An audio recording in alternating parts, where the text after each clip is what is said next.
And my argument to you is that game theory is the best way to understand how humans behave. What drives nations, what drives societies, what drives humans, okay? So there have been different theories as to what drives human behavior. The first theory, religion. And the idea is that we are all driven in a war between good and evil. There's a good side to us and there is an evil side to us. There's Satan and there's God. Towards Satan, or do we move towards God? And that's the core of human civilization. So religion is meant to give us the strength to show us the path towards goodness. Another theory comes to us from biology, okay? And the idea is sex. We want to pass on our genes forward because that's the point of our existence. If we cannot have children, we all will die. So the point of our existence is to have children and have them pass on their genes to others, okay? Then of course you have the idea of race and culture. That the world is a struggle between these different races and cultures for dominance.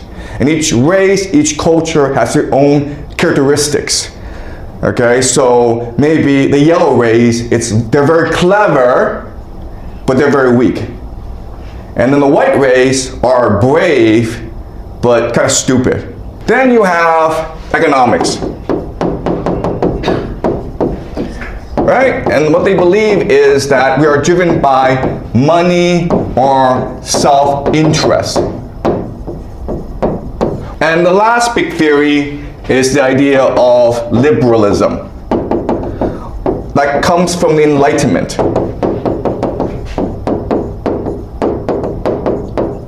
And here the theory is that history is a progress towards enlightenment, to rationality, to truth and to justice. So the inevitability of history, of human development, is towards paradise, towards heaven. And maybe, we go off track now and then, but inevitably, we move towards God. Okay, and this comes to us from the Enlightenment.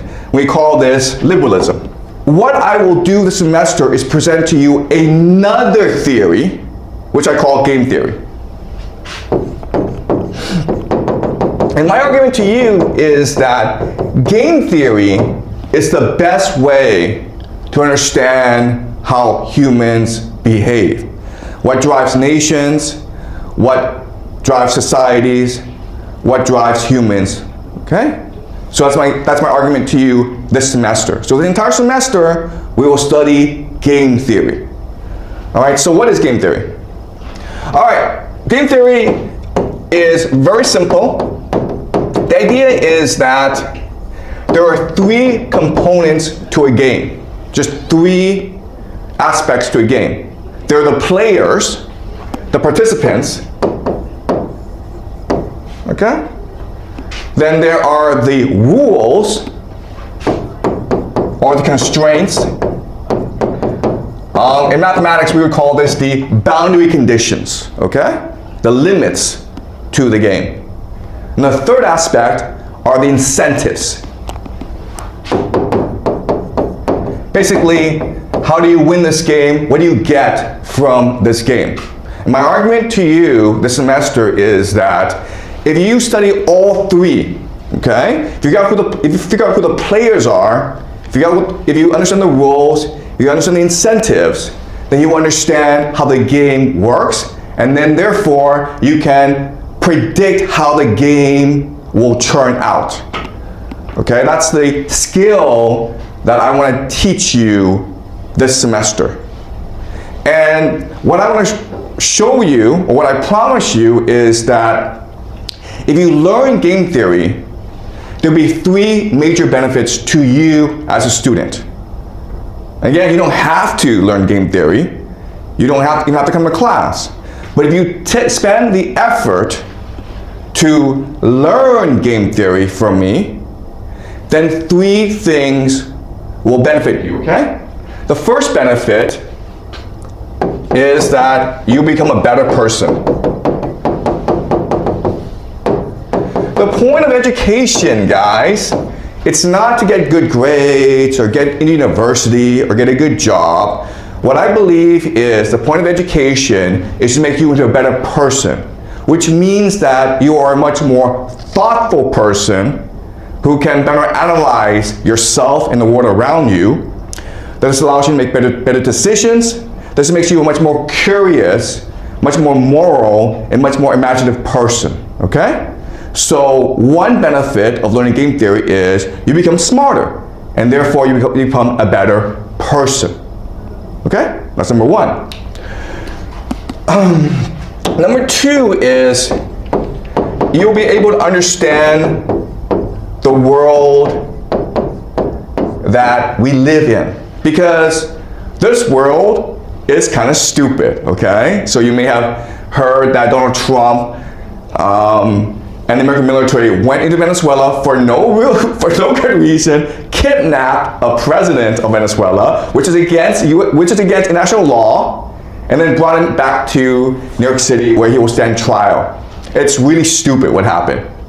But our class, it's not meant to say this is stupid or this is wrong, because we all know it's stupid and wrong. We're trying to figure out why this happened and what this will lead to. And so we will be in this class studying and analyzing current events to understand how the world really works, why people behave the way they do, and understand how the game of the world works. And this requires you to actually follow the news, okay? It's not hard to spend 5 minutes and just read up on the news. But we'll be looking at the war in Ukraine, we'll be looking at a new war between Israel and Iran, we'll be looking at what's happening in South America, we'll be looking at the conflict between China and Japan, we'll be looking at the relationship between the United States and China, okay? So this is relevant to your lives because you will eventually have to work and live in this really screwed up world that we live in, okay? And the third benefit is once you understand the game, you will have predictive powers. You'll be able to understand how the world will develop. You'll be able to analyze your own life and understand how you will develop. And that gives you control, sovereignty over your own destiny. Okay? That's my promise to you. If you actually spend the time to listen carefully in class, to participate fully, to follow the news, and you spend the entire semester doing so, then these 3 benefits will start to accrue in you. Okay? This is a lifelong struggle to learn game theory. I'm a lot older than you are, I have a lot more experience than you, okay? But I want to show you how to look at the world through game theory. Another phrase that you learn in school is, I'm going to teach you how to think critically about the world. Or I'll just teach you how to think, okay? Alright? Are we clear? Any questions before I move on? Alright, so this is all very abstract. And so what I'm going to do now is, I'm going to use an example of a game to show you how game theory works, okay?